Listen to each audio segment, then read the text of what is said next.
माँ मीनाक्षी, वो देवी जिन्होंने पूरी दुनिया को जीतने के बाद सीधे स्वर्ग और वैकुंठ पर हमला बोल दिया, इंद्र को हराया, देवताओं को घुटने टेकने पर मजबूर कर दिया और यहाँ तक कि भगवान विष्णु के धाम को भी अपने अधीन कर लिया और फिर अपनी सेना लेकर वो कैलाश पर्वत पहुँच गई, साक्षात महादेव को ललकारने।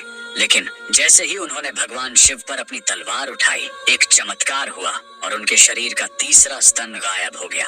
आखिर 3 स्तनों के साथ पैदा होने वाली यह राजकुमारी कौन है और क्यों भगवान शिव को इनसे शादी करने के लिए धरती पर आना पड़ा? कहानी शुरू होती है दक्षिण भारत के पांड्य साम्राज्य से। राजा मलय ध्वज के कोई संतान नहीं थी। दरअसल राजा की पत्नी रानी कांचनमाला ने पिछले जन्म में माता पार्वती की घोर तपस्या की थी और उन्हें बेटी के रूप में पाने का वचन लिया था। भक्त का वचन निभाने के लिए स्वयं माता पार्वती ने कैलाश छोड़ दिया।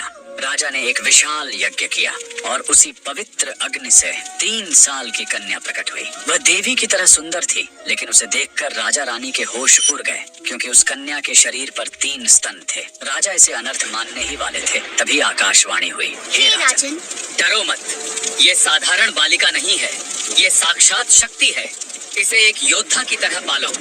जिस दिन ये अपने होने वाले पति को देख लेगी, इसका तीसरा स्तन अपने आप गायब हो जाएगा। राजा ने उसे बेटों की तरह पाला और उसका नाम रखा मीनाक्षी। पिता की मृत्यु के बाद मीनाक्षी गद्दी पर बैठी। उन्होंने विश्व विजय की यात्रा शुरू की। जो भी राजा सामने आया, वो मीनाक्षी की तलवार के आगे टिक नहीं पाया। धरती जीतने के बाद उन्होंने स्वर्ग पर चढ़ाई की और देवराज इंद्र को भी हरा दिया। उनकी भूख यहीं शांत नहीं हुई। वो अपनी सेना लेकर भगवान विष्णु के धाम वैकुंठ पहुंच गई। वहां भी उनकी शक्ति के आगे कोई नहीं टिक पाया। अब उनके अहंकार की कोई सीमा नहीं थी। उन्होंने सोचा, अब मैं कैलाश को भी जीतकर शिव को अपने अधीन करूंगी। अपनी विशाल सेना लेकर मीनाक्षी कैलाश पर्वत जा पहुंची। नंदी और शिवगणों को हराते हुए वो सीधे महादेव के सामने खड़ी हो गई। मीनाक्षी ने जैसे ही शिव जी पर वार करने के लिए अपनी नजर उठाई, उनकी नजरें महादेव की शांत आंखों से मिली और उसी पल मीनाक्षी का तीसरा स्तन गायब हो गया। उनके हाथ से तलवार छूट गई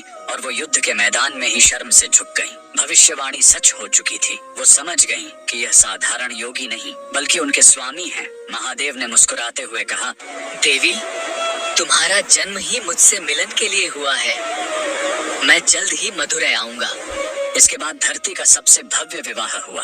भगवान शिव सुंदरेश्वर बनकर मथुराई आए। स्वयं भगवान विष्णु, जो मीनाक्षी के भाई बनकर कन्यादान किया। आज भी मथुराई का मीनाक्षी अम्मन मंदिर उसी शक्ति का प्रतीक है। वहाँ आज भी पहले रानी मीनाक्षी की पूजा होती है और बाद में भगवान शिव की। नारी शक्ति के इस अद्भुत रूप के लिए कमेंट में लिखें, जय माँ मीनाक्षी। ये है माँ मीनाक्षी।